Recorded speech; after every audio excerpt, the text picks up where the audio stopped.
Welcome to the Arrington Gavin Show. Real talk, big opinions, and fearless conversations. From the front lines of politics to the latest in pop culture. From breaking sports headlines to the stories that move the world. Nothing's off limits, and nobody's holding back. Arrington Gavin is here to break it down, build it up, and keep it all the way real. So turn it up, lean in, and let's get into it. This is the Arrington Gavin Show.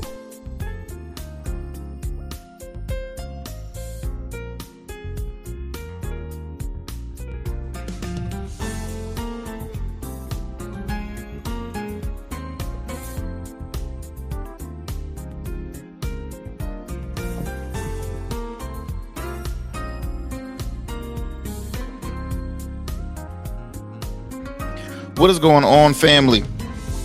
What is happening? What is happening? What is happening? Welcome, my friends, to another great episode of the Arrington Gavin Show, your go-to spot for sharp insights, bold opinions, and unfiltered takes on the biggest stories of the day, whether it's politics, sports, pop culture, or the latest buzz. Look, we're diving deep and keeping it real. So do me a favor, kick back, stay informed, and get ready to join the conversation. Oh my gosh, friends, how are you doing on this wonderful evening? As always, I hope you all are doing great. But I want to thank you for taking the time out of your busy schedule, just 1 hour of your time, to tune in to the Arrington Gavin Show. I truly appreciate it. You could be doing so many other things with your precious time, but the fact that you say, wait a minute, I gotta kick back and I gotta kick back and tune into my boy Arrington Gavin, see what he got chopping up in the conversation today. Well, look, as I mentioned earlier on today's conversation, we're gonna finish up, well, not finish, but I started towards the end of the last show talking about the Diddy trial, and I wanted to have some more time today to discuss it because I was kind of rushing through it on the last program, because it's hard to impact so much stuff in an hour, right? There's so many things that occur in our news feeds and our on the through social media, local, state, federal. This Diddy case is intense, right? So I'm gonna start it from the beginning, and then we're gonna kind of dissect. I believe 3 out of like a 8-week trial involving the media mogul, the media giant that at one point was on top of the world. He was on top of the world, and the fact of the matter is, now it is truly a fall from grace. You hear me? It's truly a fall from grace. He once had it all, and he's not on that cusp anymore. He's not. He was the guy that I think everybody wanted to have that success story, right? Coming out of the hood, he always had that hustler mentality. Didn't finish school, but he pursued education, and I mean, he gave back this, that. He had the clothing brand, the alcohol brand, the music hits, the created legends in the music industry, music producer. You name it, he's been involved in, and now it's all gone. It's all gone. And so we're going to talk about it here on the Arrington Gavin Show. Again, I'm your host, your friend, your homie, Arrington Gavin, coming to you on this wonderful evening. Shout out to those who tune into the program by way of YouTube. Please subscribe, leave us a comment, share with a friend. I'm realizing our shorts are pretty popular, and it's we receive great comments. We receive the bad comments, but I could care less because a comment's a comment. Everybody's entitled to their own opinion. They don't have to agree with me all the time.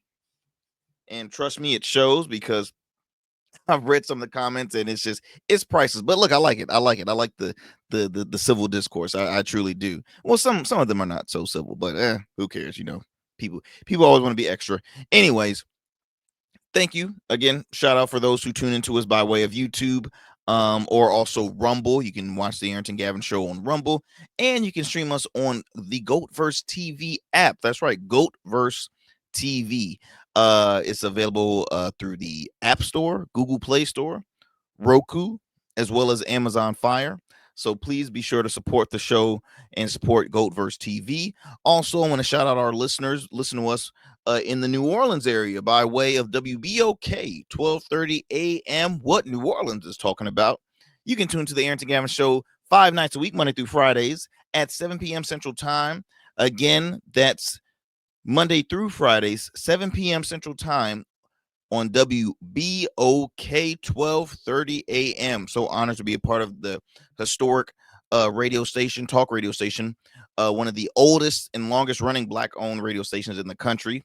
Truly honored to be a part of that station and all the other amazing programs that's a part of that program of that station. Let's see. Oh, and also for those listening to us in the Metro Atlanta area by way of WDJY 99.1 FM Straight Talk. You can tune into the show, the Arrington Gavin Show, that is, Monday through Fridays at 11 p.m. Eastern Standard Time. Yeah, we kind of got that late night vibe, so you can tune in. Thank you though. Thank you just for those who support the show. I truly appreciate it. Listen. Oh, and then also you can listen to the show wherever you get your podcasts.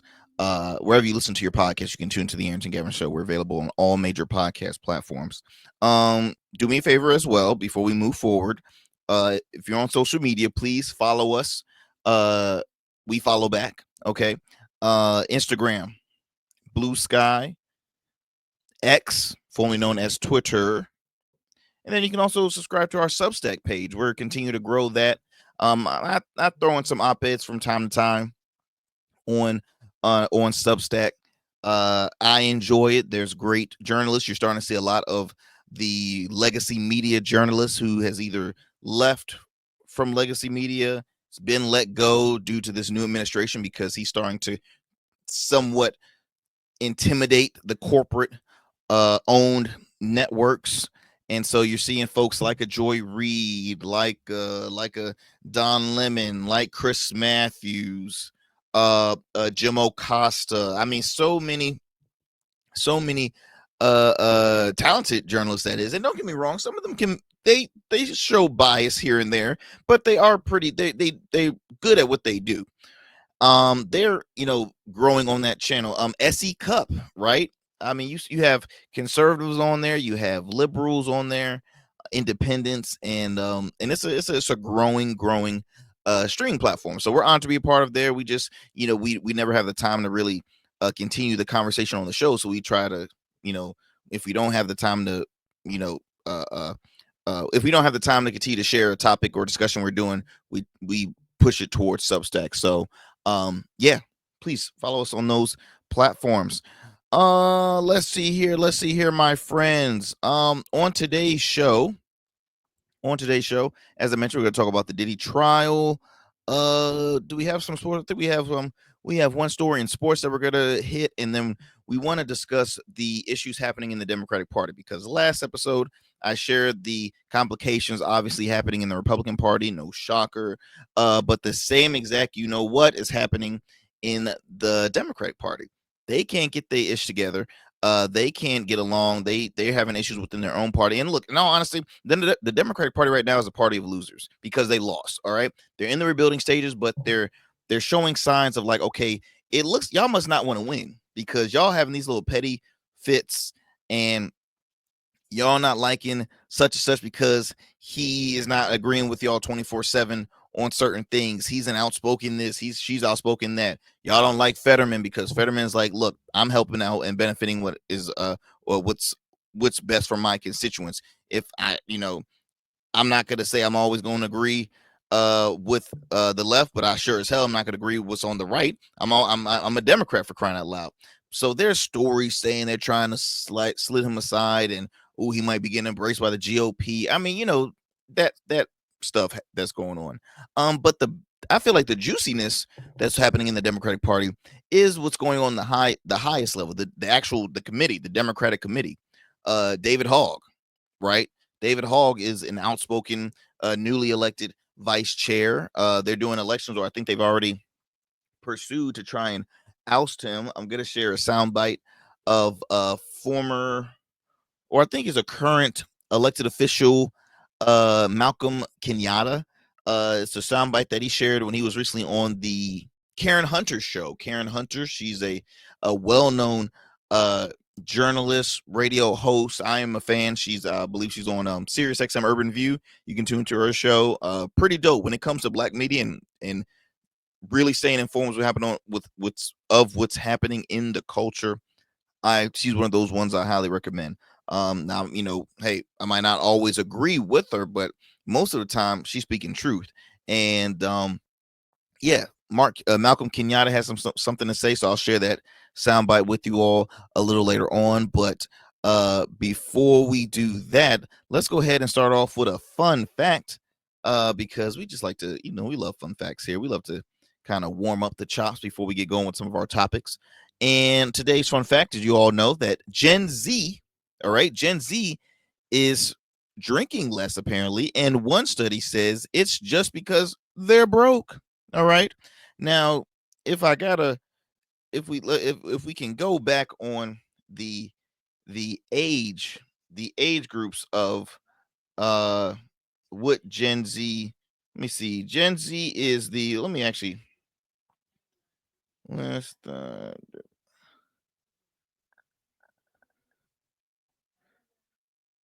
give me 1 second. Give me 1 second. Let me see if it's gonna give me this. Okay. So the Gen Z is the individuals that was born starting at the earliest 1997 through 2012. So if you were born in those years, you are a part of the Gen Z group, 13 through 28. Looks like I am well, obviously I already knew I'm millennial, 29 through 44. So I'm almost at the end, because I was born in 95. So Gen Z is saying they're drinking less mainly because they're broke. Study shows that Gen Z is drinking less alcohol, but one study believes it's simply because they're broke. Dutch banking company Robobank argues the answer is simpler than health trends or social media. Gen Z just doesn't have the money, just don't have that bread. Says here that those Gen Zers have yet to get a college degree, are working an entry-level job, or not working at all. Therefore, don't have any money to spend on alcohol. It also notes that this was true for millennials, Gen X, and baby boomers in their 20s. Now, experts have pointed to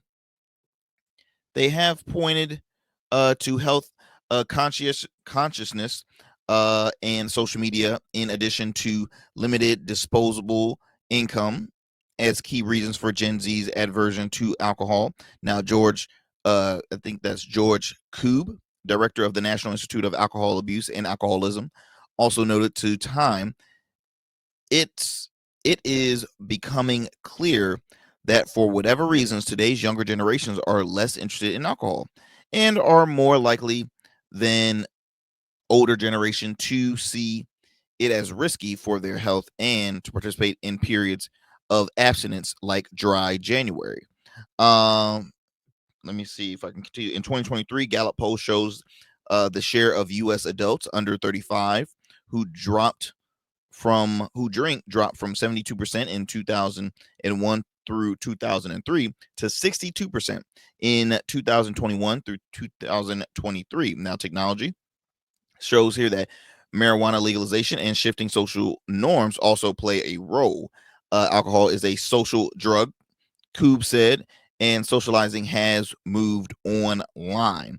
Now, I can speak to this here because I'm a guy that enjoys birds from time to time. Just take care, just take care of that little edge. Just to everybody need a little taste. Okay, everybody need a little taste. Sometimes I just need to get that edge off, and a good bourbon. Ooh, about to have me speaking in tongues. A good whiskey, good brown. I mean, really any good beverage. I'll be honest, any good beverage besides vodka. I am not the biggest vodka fan. If you give me some vodka, I'm going to load it up with like some pineapple juice or some cranberry. I do not care for vodka that much when I see folks drinking it, dry martinis and all this stuff. I'm like, oh, that stuff start a car. Let me tell you something. But no, give me a good brown. I like rum, tequila. You know what I mean? I like a good beverage, a great glass of wine. You hear me? Good for the red blood cells, good for the skin.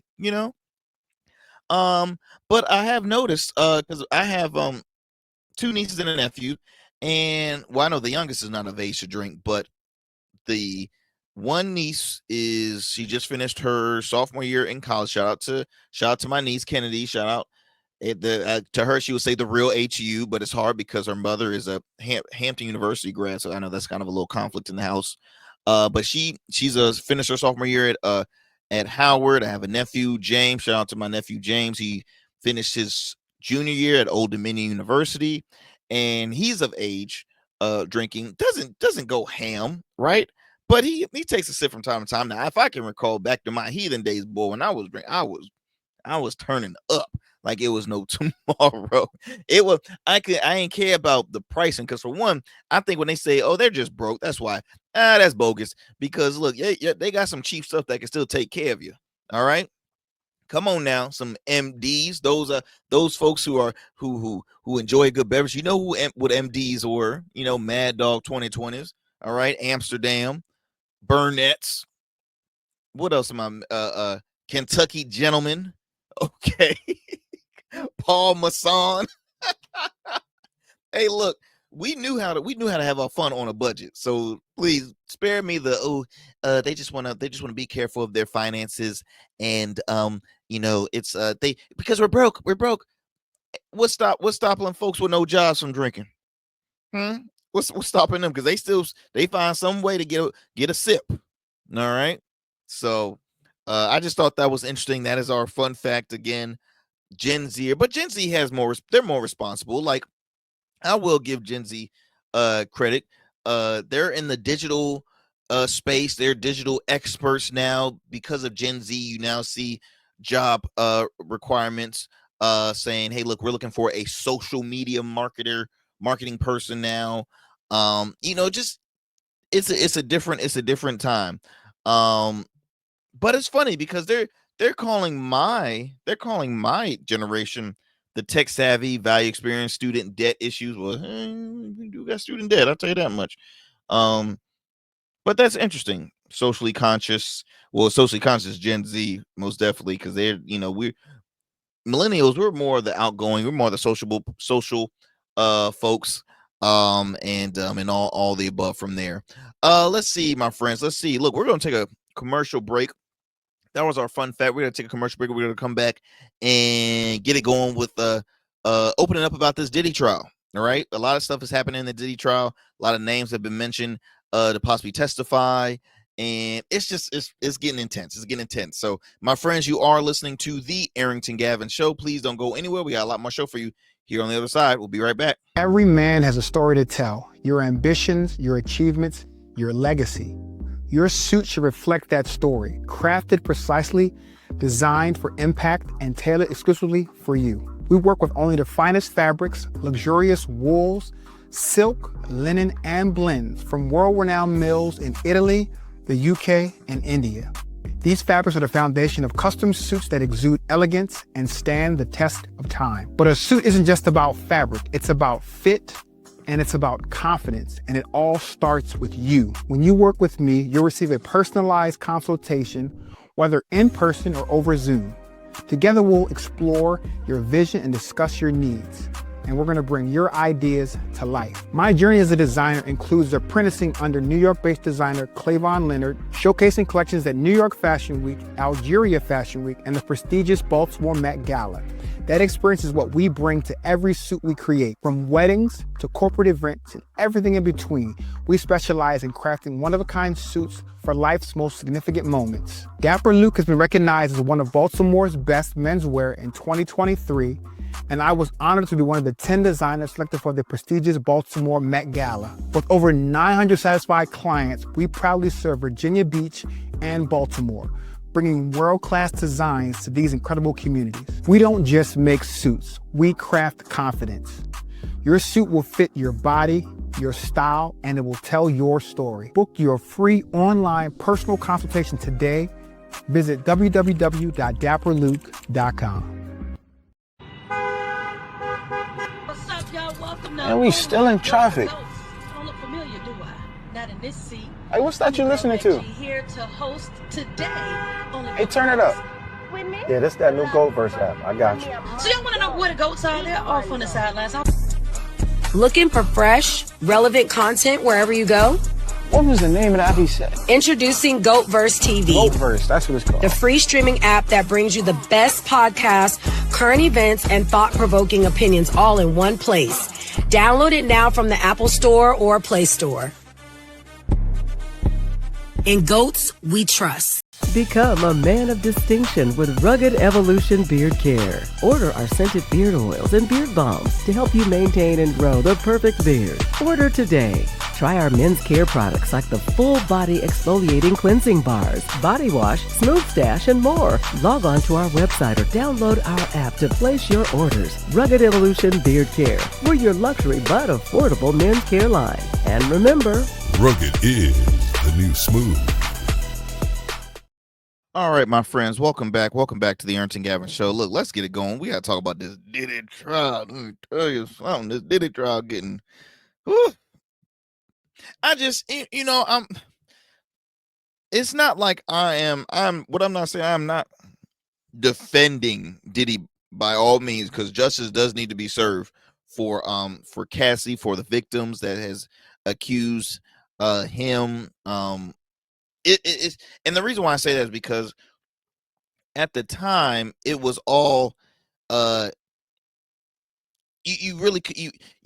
was more like, okay, it's her side and it's his side. No one really knew the truth. Some folks had their theories, their thoughts, because they're like saying, well, Diddy's no angel. He's had a past in the, previously. And then on top of that, it's like, we always hear about public figures, abuse of power, and it would have surprised because you hear a lot of domestic disputes happening in Hollywood from celebrities and whatnot. But really, I've told my wife this. I've told my wife this before. Whether if it's a star, a celebrity in the music industry, a celebrity in the sports world, until the public sees a video, when a video surfaces, that's where they are done.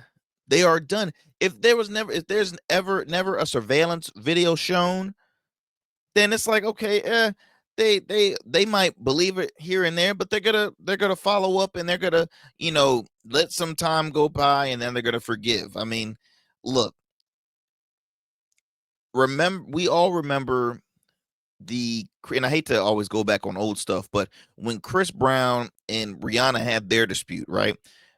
The photo said it all, and that's when folks were like, wow, Chris, really, really, really. But then Rihanna was like, look, I was a victim of domestic violence, but it took two to tango in this case. But I will still say, and I mentioned this before, no man should ever lay his hands on a woman. And so I look at Chris Brown funny, right? I lost a lot of respect for Chris Brown.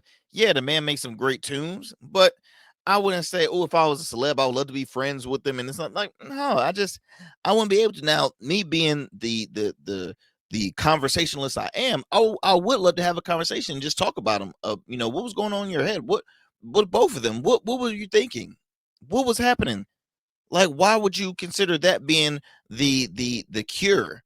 right? Now, in Diddy's case, Diddy was still living his best life, and then that tape came out. Lord have mercy. Let me kind of backtrack with some of the stuff that occurred through the Diddy trial. So I mentioned a little bit of this towards the end of the last show, but I would like to continue.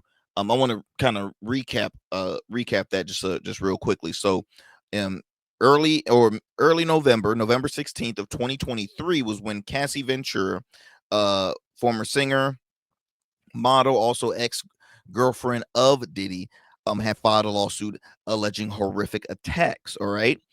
Incidents of rape and physical abuse between 2007 and 2018. She described it as a cycle of abuse, violence, and sex trafficking. So right then and there, domestic violence is a crime. Rape is definitely a crime, and sex trafficking. Those are some heavy allegations. Okay. Um, she alleged designed to keep her compliant, because he said she was in a drugged fueled lifestyle.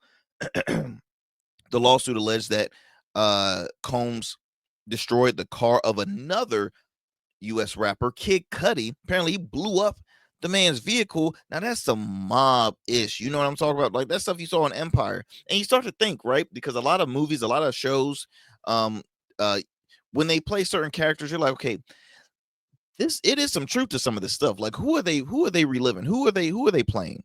Right? Who is he trying to mimic in this case? And so you had to get to thinking, right? It just made you want to think. It made you think, and it's like, what is happening here? So that was one, and then severity of Ventura's allegations are the most serious Combs faces. He was charged with assault in 1998. Again, I told you this man was no angel in the past. He has a record. He was charged in 1998 and sentenced to an anger management class. In 1999, he was acquitted of gun charges following a nightclub shooting. And in 2019, an ex-girlfriend, Gina Hoon, spoke to a blogger alleging emotional and physical abuse during her relationship with Combs, but no legal case was filed. Now, the next day after Cassie had made these allegations and filed this lawsuit, settlement was the lawsuit was settled outside of court. It has been publicly shared that the disclosed amount of money that she received was around ballpark of $20 million, maybe a little over. She had sued him, I believe it was over $30 million, so she settled for 20. Still within that same month, just a few days shy from when that was settled, 2 new lawsuits filed over sexual attacks. So again, you have some folks that's saying, why she wait so long for this? And then you have some folks that says, okay, they all just trying to get a paycheck because the way the lawsuit practice works. But what I'll have to bring on some attorneys to really explain this better because they are professionals. But to my awareness, when the incident occurs, say when a certain amount of years happen, it's hard for them to, either they have to look back into an investigation, or what do you want to do? You can't really charge them. You can file a lawsuit, but it's like you can only do like a civil lawsuit, something like that. If I might be fumbling the bag here with this, but I'm pretty sure it's like the expectancy of when the incident happened to like whenever you make the accusation, you can it's like a cap. You can file now, but if you wait like 10 more years, it's going to really have to just be a civil lawsuit. So it's going to be more like a cash thing now. It's not going to be he got to serve time, this and that and the other. So I guess because folks saw Ventura, win the battle, because in my opinion, when you do settle, that's a sign of defeat. Whoever says that, hey, I was an innocent person and I settled outside of court, I think if you are truly innocent and you really believe that, then settling is like No, I admit it. It's to me, it's admitting the truth. There's some truth to it.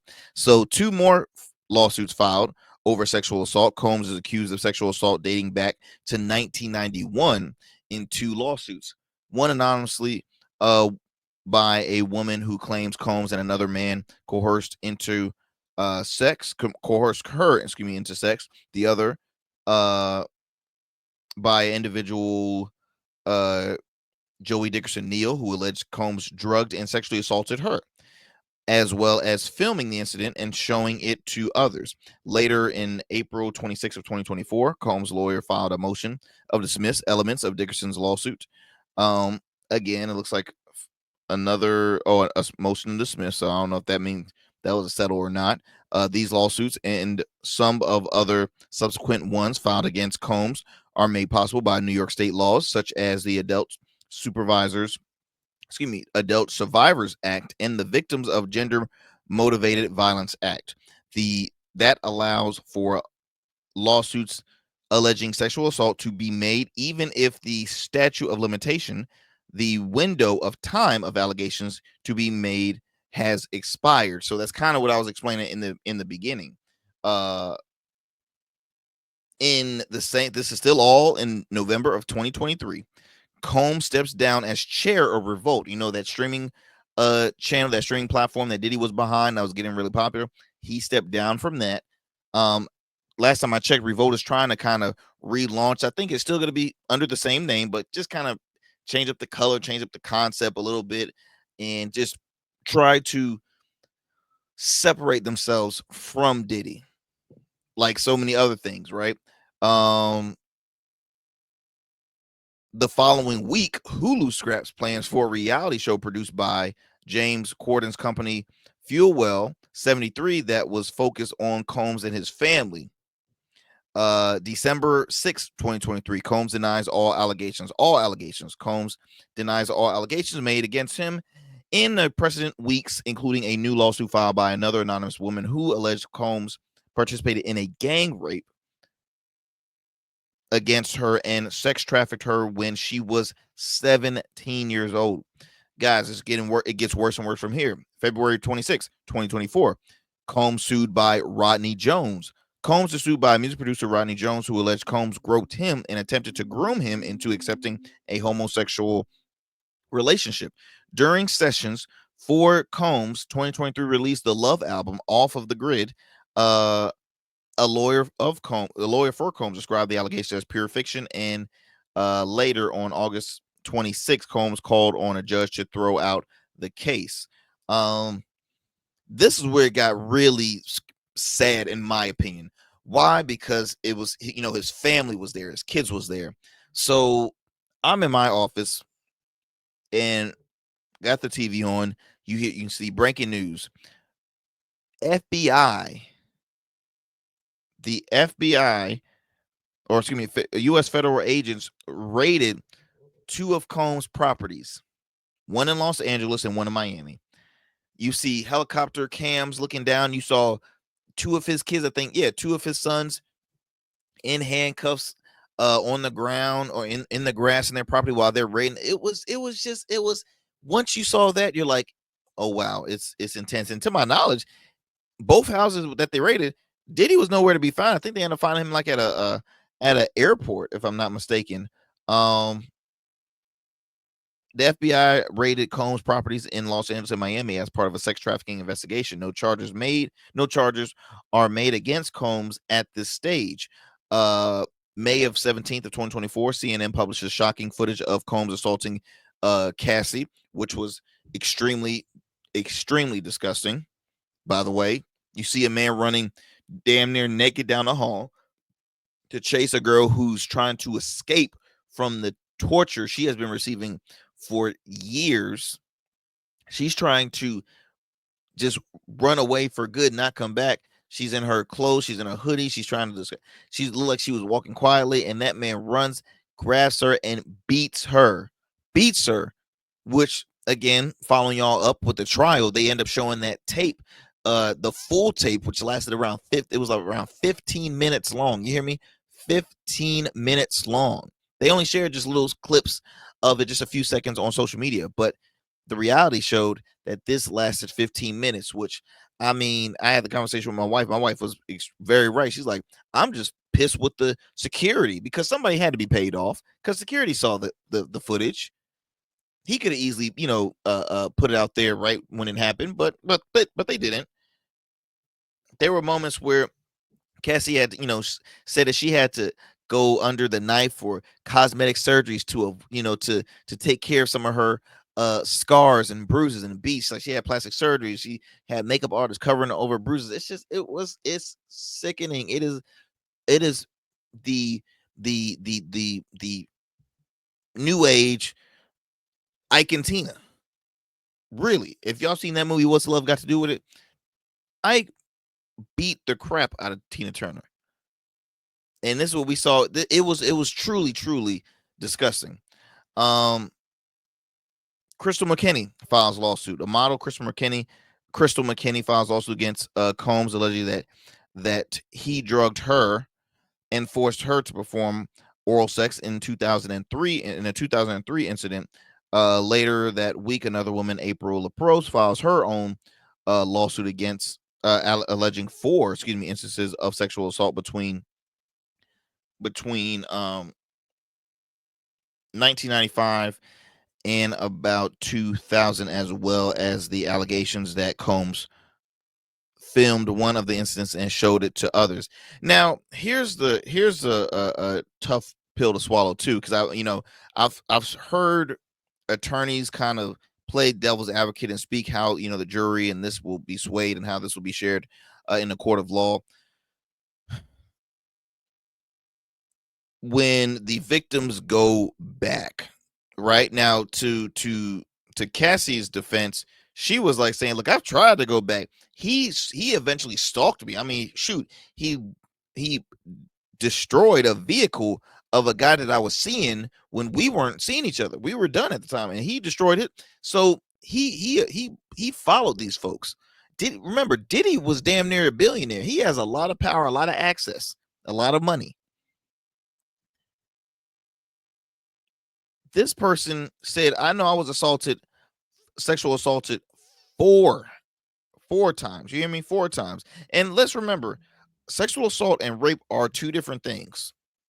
They are 2 different things, both equally as bad, but they are 2 different things. So, I'm just assuming here with the assault can be, she obviously said, no, I don't want to do it. I don't want, and then boom, he takes advantage, or he, beats her, then attacks her, or touches her in an inappropriate way, or what I'm trying to say is, I don't think sexual assault is always involving penetration. I hate to get graphic like that, but that's to my understanding. You look, I'm no expert. I watch Law and Order SVU. I've been binging it so far, and I'm like, I feel like I learned some things from that show. In June of 2024, June 7th, 2024, Howard University revokes Diddy's honorary degree. Now, Diddy had been given a lot of money to the school. He gave they returned $1 million donation to him, ending a scholarship program in his name. New York Mayor Eric Adams returned the ceremonial key to the city of New York after seeing that video. Eric Adams, who's a former law enforcement officer, he was disgusted when he saw that, and he's like, no, that's that's when it was intense. I'm like, damn, I ain't never heard folks returning the key to the city. Let's see, July 4th of 2024, Combs say he is innocent as he faces 8th lawsuit. September 10th, 2024, Combs a no-show at his hearing.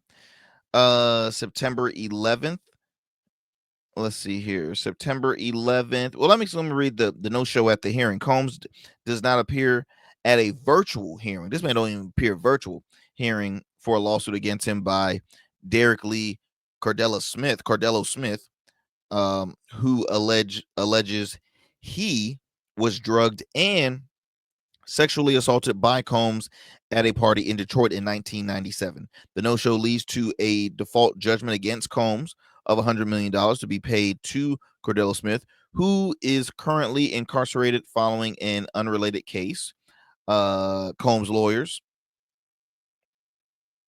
say they hope to have the case dismissed, claiming Combs has never heard of this gentleman or on September 13th, emergency motion are filed by Combs' legal team to try and overturn the ruling. September 11th, 2024, lawsuit by Dawn Richard. Combs was arrested and charged in New York. This happened in September of 2024. He was charged with 3 counts of sex trafficking and racketeering in the federal indictment that describes a criminal enterprise whose members and associates engage in an attempt to engage in, among other crimes, sex trafficking, forced labor, kidnapping, arson, bribery, and obstruction of justice. Y'all, I'm sorry if I'm boring y'all. I'm giving y'all all the facts here, because I see it's taking up a lot of the time. Delia Graves files lawsuit. Combs faces misconduct allegations from 120 accusers. 120 accusers. Combs sex trafficking trial, which had recently started, which we're in that right now. Combs hit with 6 new lawsuits, alleged raping and sexual assault. In October 2024, Combs wants prosecutors to disclose names of his accusers. 5 new federal civil lawsuits filed. Combs accused of reaching out to prospective witnesses from jail. Again, that mob mentality, that's a scary thing, because he want to reach out to the witnesses from jail. He's denied bail for a 3rd time. Combs have settled Ventura's suit privately, but didn't. That happened in December of 2024. It says here that Combs had the opportunity to settle Ventura's accusations of rape and other physical abuse before she went public, but he refused, according to the forthcoming podcast, The Rise and Fall of Diddy. Quote here says, she came to him before she filed and said, I believe I was wronged by you, attorney. I was wronged by you. Attorney and legal commentator Dante Mills says on the podcast From Law and Crime, a preview of which was provided to The Guardian. Also says that, and she gave him an opportunity to settle the case before she brought a lawsuit. Combs and Jay-Z accused of rape. This was in December 9th of 2024.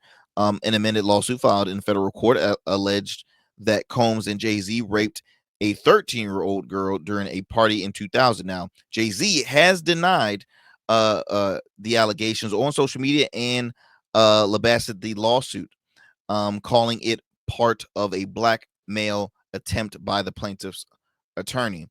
Combs accused drugging, raping 3 men now. So we're going from women to men now. Prosecutors update the indictment against Combs. This is in January of this year. More civil lawsuits filed against Combs. This was in February 4th of this year. March 14th, Combs pleads not guilty in a new indictment. Federal prosecutors adds 2 additional criminal charges to Combs' indictments. Let's see. April, Combs seeks a 2-month delay. Judge denies Combs request to delay trial. Combs sex trafficking trial begins with selection, and obviously now we're here. Woo! That was a lot, wasn't it?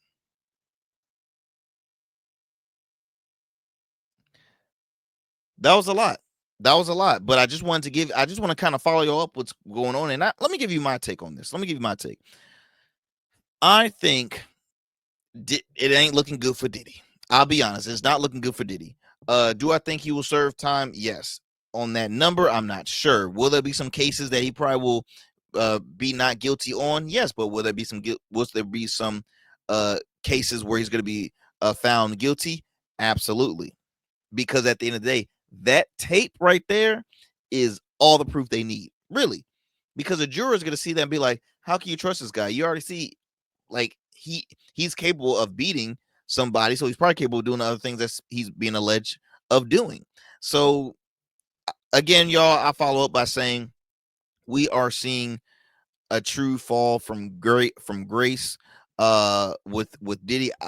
I say it again. I just feel bad for his kids because no one wants to witness their parent in this state. I mean, I could have never imagined in my lifetime would I see Diddy possibly, serving life in jail. I mean, we see now, R. Kelly's been in jail for I've lost count. So that's one. But Diddy, I never thought I would have ever witnessed that. So the case is still continue to go on. It's gonna be an 8-week trial altogether. So it's gonna be a quite long time. There's loads of documentaries that y'all can follow up on to so you can get your side of the story, so you can get some more insight on it, how y'all really feel about this case. Again, it's a disgusting thing to witness, but it's one of the most talked about conversations happening in pop culture. You see a lot of celebrities coming out the woodworks of their encounters with Diddy. There's a lot of folks that I think that are scared because he had these apparent freak off parties. Diddy was always known for his parties in general, but he had these certain freak offs, which is it's in the name, freak offs. So you already know what was happening there. When FBI or when the federal agents had raided his home, they found like 1,000 bottles of gallon-sized baby oils. 1,000. Come on now. Weird, freaky, freaky. All right. Terrence Howard came out saying he thought Diddy wanted some acting lessons. Turned out he wanted to bang me. Like, I mean, it is some wow stuff. It is some wow stuff. I told my wife I need a day just to like check out all these different documentaries on the Diddy case. I mean, some of them are just called like A Fall from Diddy. Some of them are just, a lot of them are produced by TMZ. You can catch them on like Tubi. But there's just so many of them. Just like, I just can't believe it, man. Every time I used to celebrate, I'll be celebrating, doing my little Diddy bop and stuff. I don't even want to do that no more. Right? I don't even want to do that no more. Sean John used to be the look. I don't want to wear no Sean John no more. I don't want to wear it no more. It's I truly think, y'all, and you give me your take on this. I think it's a dent in the culture. I think it's going to put a dent in the culture. And let me explain why I think this whole, Diddy situation is going to put a dent in the culture. What Diddy brought to the table when it came to just talk about music, right? Music and pop culture, right? Obviously, he had his own hits alone, but look at the folks he brought on. Look at he's the one, in my opinion, that changed the game when it came to public figures dabbing in the spirit industry, right? He didn't make Ciroc just a vodka. He made it a culture. He made it a culture, multiple flavors, party all the time, put it in songs. I mean, Sean John. I mean, it's just everything was his reality shows, Making the Band. That he really was iconic in the culture. So, like to how Bill Cosby meant for the culture. I'm sorry. I think Diddy is the same way. So we're witnessing this in front of our eyes, and it's like, wow, wow, wow, wow. I can't believe it. I can believe it now, but it's a lot, man. It's a lot. My friends, look, let's take another commercial break. When we come back, we've literally spent the full show talking about this Diddy case, and it's still gonna be ongoing, man. I'm not gonna stop from there because it's a lot to unpack now. Since then, Cassie has already testified. She took the stand and testified and shared a lot of her experiences during this horrific time for her,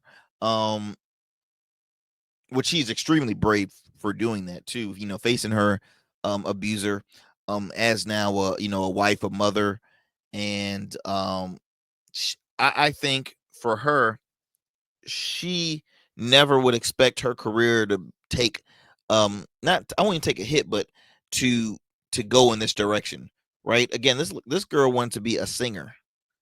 She was a singer, a model. I've seen her act in a few movies. She had a whole different, you know, she had different she had laid out her plan, her future plans, her 5-year, her 6-year plan differently than this. And so I personally think now, with her being an advocate, I think she's gonna have a lot of more. She's gonna have a lot more great things coming her way, right? Being an advocate, being a hero to those that were involved in domestic violence situations. Like, she is now going to be an iconic voice. I think it's going to be a lot of success in her future now, and it's going to change her whole career brand. It's going to be a huge rebranding stage for her. And I mean, I commend her. I definitely commend her for what she's doing and for, what's there to come for her. My friends, look, we're gonna take another commercial break. Don't go anywhere. We have a lot more show for you here on the Arrington Gavin Show. We'll be right back after this commercial break. Jazarian Learning Institute, LLC, is a hybrid learning center that strives to educate adults and children in all fields. During the day, we offer programs that are focused on developing students from pre-K to 12th grade, which includes tutoring, homeschool co-op, an after-school program, SAT, ACT prep, and many more engaging academic programs. Our adult education programs include workforce trainings, GED prep, life coaching, various seminars, and many more. Our vision is to train and educate in a positive way that will lead to a positive change in the world, one person at a time. For more information, visit us online at JazarianLearningInstitute.com or call us at 757-208-7407. Become a man of distinction with Rugged Evolution Beard Care. Order our scented beard oils and beard balms to help you maintain and grow the perfect beard. Order today. Try our men's care products like the full body exfoliating cleansing bars, body wash, smooth stash, and more. Log on to our website or download our app to place your orders. Rugged Evolution Beard Care. We're your luxury but affordable men's care line. And remember, Rugged is the new smooth. What is happening, y'all? Welcome back to the show. I know that was a lot to discuss when it came to this whole Diddy thing, and it's not over. We're gonna talk some more about it in future from time to time, because again, this is an ongoing case. Well, it's on trial right now, so it's going to be a lot to discuss here. But I want to share this story in the last few minutes of the show. Let me see here if I can pull up this graph for those who are watching. Recently, it was shared that Syracuse head coach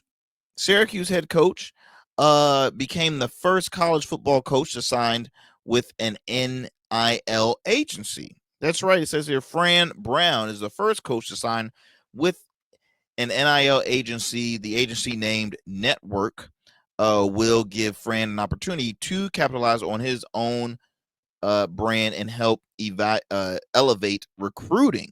Okay. He is going to do everything from his own clothing line to hosting events in the Syracuse area and emphasize on community service. Now, I'll be honest. And Fran, I don't know you. I don't meet you.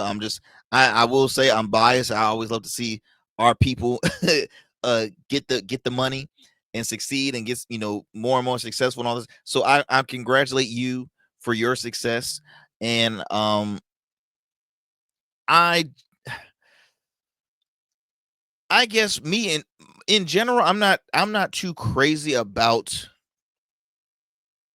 coaches with the NILs, because coaches have never been like underpaid by universities or the schools that they coach. They've never been underpaid. If you can go back, like college coaches, especially big time sports schools, they're in the millions, like for a reason. When have you ever heard of a broke college football coach? Now, depending on which division they're in, right? D2, D3. Excuse me, what conference? Yeah, no, what division they're in? D2, D3. Small D1 schools. They might not make a lot, but they definitely make a comfortable salary to, like, to be considered a breadwinner. You know what I mean? Like here in my home state of Virginia, well, we made headlines because we made news because one of the greatest QBs to ever play the game, Michael Vick, announced that he was coaching a local HBCU, Norfolk State University. Behold the green and gold. And I believe Michael Vick is making around, I'm gonna just say $400,000 a year, maybe a smidgen higher, but $400,000 a year. Good money, 5-year contract. And so that's good money right there. Obviously he's not compared to, the other coaches, like a Bill Belichick and, Dabo Sweeney and all those cats. Those cats are making $11 million to $14 million a year. So I go back to say, congrats to Coach Brown from Syracuse, but I just think that I'm not so like, I don't know. I feel like that's it can what am I trying to say, y'all? I'm not trying to really call him greedy. I just think personally NIL should be strictly for the athletes. I feel like that should be really meant for the athletes and not the coaches. Coaches, administrators, all this, like, keep that for the athletes. I'm not too crazy about the coaches, but hey, I'm not mad at it. If it's there and if it's allowed, why not? Right? Because one thing with college coaches too, their jobs are never promised, right? Even though they're making a lot of money, their job is never secured, because if they don't win no games, then guess what? Your job security ain't gonna last here for long, buddy. You're gonna get fired, and then all of a sudden you there moved from state to state, city to city, and all this stuff. And so yeah, they're like no. I need to get all the money I can, because again, this is a tough industry to have a great career in. But we've NILs has always exist for college coaches, in my opinion, right? We've seen it with when Nick Saban was coaching. We've seen it a lot with Coach Prime, Deion Sanders, right? Deion Sanders has a weekly show on Tubi. He has had a documentary show on Amazon Prime. He just announced that he has this new show coming on Netflix.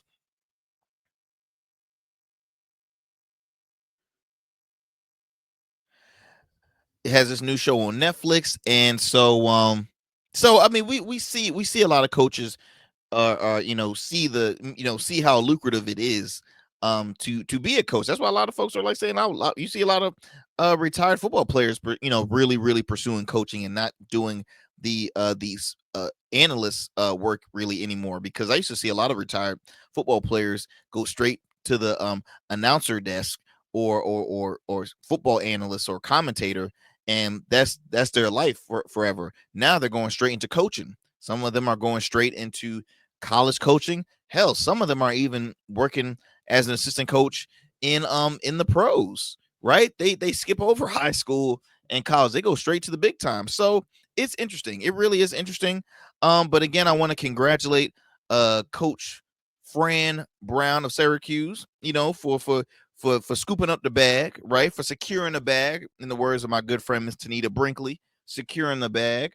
But I just think NIL should only be for the players.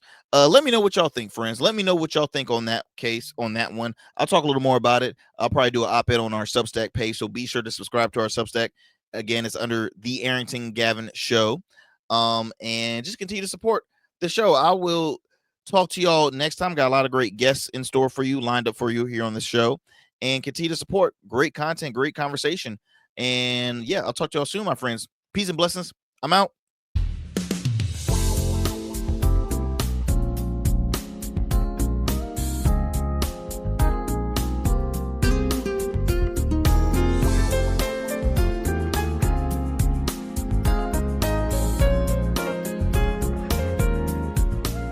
That's it for tonight on the Arrington Gavin Show. Thanks for tapping in and keeping the conversation alive. Don't forget, stay connected with us on all platforms. Follow at Arrington Gavin on Instagram, Blue Sky, and X, and subscribe to the official Substack for exclusive takes and deep dives you won't get anywhere else. We're here every weeknight, same time, same energy, same real talk. Until next time, stay bold, stay sharp, and stay true. That's what we do on the Arrington Gavin Show. Peace.